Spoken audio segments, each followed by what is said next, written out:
à l'école de musique existe. Et comme vous l'aurez compris dans le mail que vous a fait Yael, c'est la dernière animation qui se fera sur Saint-Aubin. Il y en aura ensuite une autre, on en reparlera en fin d'année sur l'idée. Et pour Saint-Aubin, c'est fini. Alors c'était important de marquer un petit peu le coup et de dire ce que nous avions déjà fait. Ces animations, je l'ai fait dans divers lieux, évidemment dans cette salle, comme aujourd'hui, à l'église de Lielbach, pour ce concert traditionnel de chaque année dans l'église, qui est absolument magnifique et qui a une résonance extraordinaire, et puis pour du vin chaud et du chocolat chaud. Et puis, pour finir, eh bien, à la salle de la Tétron, une nouvelle salle qui nous a permis d'accueillir encore plus de personnes, puisqu'en moyenne, les concerts et les animations réunissent entre 150 jusqu'à 200 personnes, ce qui n'est pas rien pour des villages comme les nôtres. Alors, les choix qui ont été faits en termes d'animation ont toujours été assez éclectiques. Je pense que chacun d'entre vous a en mémoire des souvenirs qui lui sont personnels, parce qu'une animation plus qu'une autre les a touchés, qu'elle est associée à un souvenir personnel, hein, c'est ça la vie aussi. Moi, j'en ai retenu quelques-unes. Une, parce que c'est un peu une anecdote pour moi, je me souviens qu'il y a déjà assez longtemps, pardonne-moi Yael, je ne me souviens plus exactement l'année, Yael avait proposé de faire un concert de musique yiddish dans l'église de Lielbach. Ça a fait beaucoup parler à l'époque, parce que faire un concert de musique yiddish, donc de tradition juive dans une église catholique, je me souviens qu'à l'époque, ça a fait beaucoup de bruit dans le groupe de Lielbach. Depuis, on en a fait un autre, hein, et je ne sais pas bien prononcer, c'est un quelque chose comme ça. Et on a quand même entendu preuve que la musique a aussi la capacité à faire évoluer les mentalités et la tolérance, ce qui est une bonne nouvelle, surtout dans les temps qui courent. Alors, on a fait aussi d'autres choses, les chants corses avec Alto Voce, le jazz manouche, aussi très original. On a fait du théâtre avec le théâtre italien. On a fait des concerts pour les enfants, des animations pour les enfants, comme Sophie la harpiste, Xavier Mortimer. On a effectivement eu aussi le sopraniste Fabio Di Falco, qui vous reste un grand souvenir pour moi et pour aussi. Et puis quelque chose que j'ai adoré, parce que j'ai vu encore d'enfants, c'était le tour du monde en 80 jours. Et j'avais trouvé que les décors et la troupe étaient assez extraordinaires. Alors une fois que j'ai dit tout ça, pour moi les animations, et je pense un peu pour vous, c'était synonyme de qualité.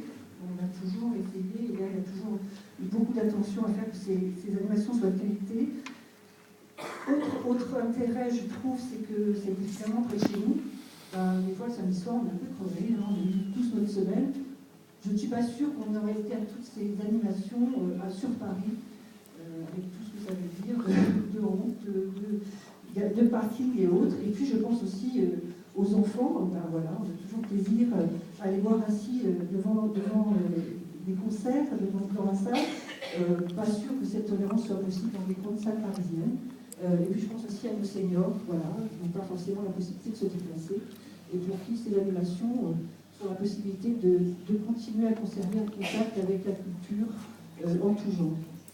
Alors, vous l'aurez compris, alors autre point, pardon, c'est aussi les tarifs étaient très peu élevés, et là aussi, par les temps qui courent, ce n'est pas négligeable. On le voit d'ailleurs au mairie, hein, qui subventionner ces animations pour nous permettre de faire des tarifs abordables pour tous. Et enfin, cette année de rencontre, on a tous l'occasion de se voir, parce que souvent on n'a pas le temps, parce que l'hiver on reste cloîtré, et que du coup on sortait et on disait à Ophèle comment ça va, les enfants, ils allaient bien. Et voilà, c'était aussi l'occasion d'échanger entre nous.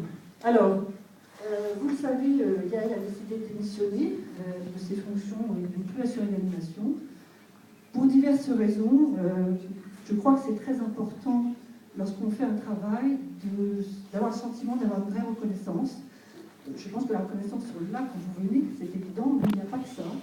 Et il y a des moments où je pense qu'elle a eu la perception que son travail était certes reconnu, mais que des enjeux étaient ailleurs, donc des priorités étaient ailleurs. Donc elle a préféré faire le choix d'arrêter. Je ne vous cache pas que j'ai essayé de la convaincre, que je n'étais pas d'accord avec son choix. J'ai essayé de la convaincre de rester. Ceci dit, je respecte sa décision et surtout c'est mon ami. Et à partir du moment où on a une amie, on respecte ses décisions, quoi qu'on en pense. Alors Yael, c'est quelqu'un de très professionnel, de très investi, qui a une bonne connaissance évidemment de la musique, qui passait beaucoup de temps en Avignon par exemple, pour aller repérer des spectacles qu'on nous proposait dans l'année. Tout ça représentait beaucoup de temps. Je ne suis pas sûre qu'on ait mesuré le temps que ça représentait, l'investissement.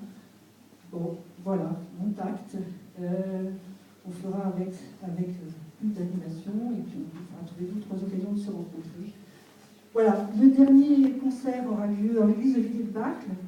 Il est important pour nous, pour une raison simple, c'est que ce concert sera dédié à Pascal, dont certains d'entre vous se souviennent sans doute, qui était une prof de solfège, tout à fait remarquable, et qui est décédée très jeune, ou trop jeune en tout cas. Voilà, donc on souhaitait faire ce concert pour elle et pour tous ceux qui l'ont connue. Et voilà, ce sera le dernier qui donc sera à Villers-le-Bacle. Et puis après, l'année prochaine, on essaiera d'aller à Paris ou ailleurs. Voilà, je vous souhaite une très bonne soirée. Je passe le micro à Yael, qui va présenter les musiciens, le concert.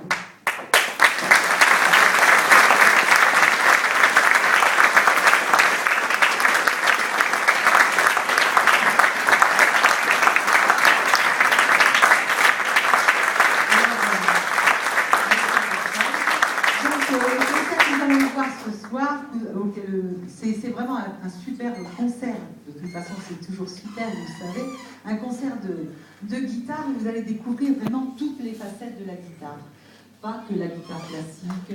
Souvent, je sais que j'ai voulu faire venir des musiciens de guitare classique, mais je sentais bien que ça n'allait pas. Tout le monde disait que c'était soporifique, qu'on n'entendait rien, que c'était un répertoire un petit peu ardu.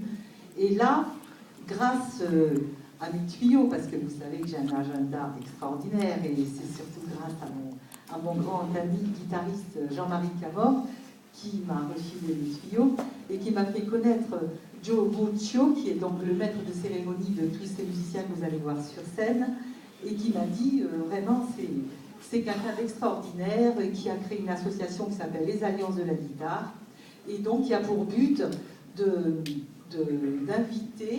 d'inviter sur scène des musiciens de très haut niveau, donc avec Frasco Santiago, qui est un très très grand flamenquiste aujourd'hui, Toninho Ramos, qui est un très grand guitariste de musique brésilienne, et Joe, qui est lui-même un très très bon guitariste. Alors, c'est donc toutes les facettes de la guitare que vous allez découvrir à travers ces rythmes différents, à travers des cultures différentes. Donc, Joe, lui, il a une formation complètement classique, mais il est aussi italien, et il a vite bifurqué, il est allé chercher toute son inspiration dans son Italie du Sud, et il va nous jouer des choses comme des tarenta, des pizzica. Il vous expliquera tout ça. Je lui ai dit que Sfortissimo, c'était une association où il y avait aussi des enfants, des élèves, et qu'il fallait qu'ils apprennent des choses, et qu'il y avait une vocation pédagogique. Donc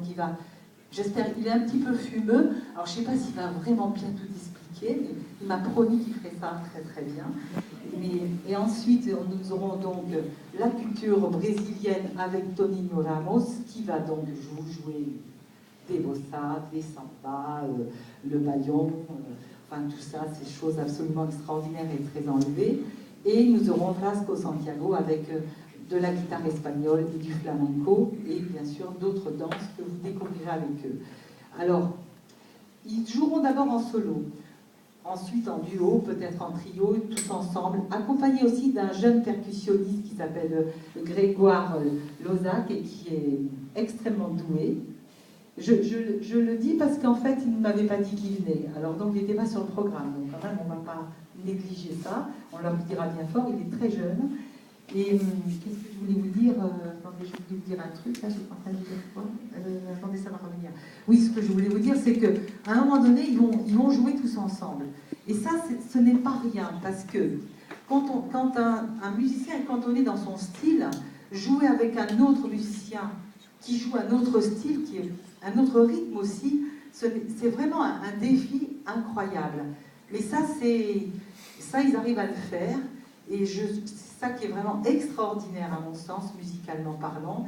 Et c'est un défi, et je pense que c'est grâce à la musique qui donne cette liberté. La musique permet ces choses-là.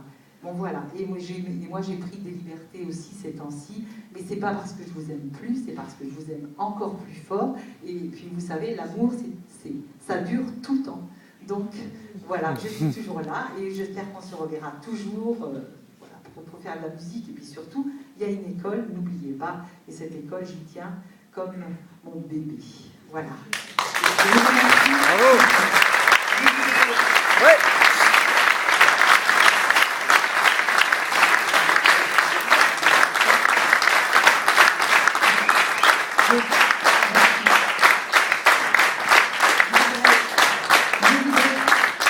J'ai toujours remercié les mairies, donc je vais encore les remercier parce que c'est vrai qu'ils m'ont beaucoup cassé les pieds, mais je les remercie quand même. Mais je voudrais particulièrement remercier mes amis Bernard et Marie-Annick Mazière. Je voudrais remercier aussi ce soir les gens avec qui j'ai toujours travaillé, les gens qui sont dans l'ombre, parce que c'est ceux-là qui, à mon sens, bon, ceux qui donnent les sous, c'est bien, mais ceux qui travaillent avec moi, c'est vraiment essentiel. Les gens de la CAPS, des jeunes qui sont là sur le pied de guerre depuis, qui ont des journées de 15-16 heures de boulot, qui arrivent à 9 h le matin, qui vont repartir ce soir à 1 h, qui refusent presque de manger le sandwich que je leur prépare, qui sont extrêmement perfectionnistes. Je remercie donc Benjamin, Gary, Gilles, et puis c'est tout aujourd'hui. Les autres aussi qui m'ont toujours aidé. Merci à vous.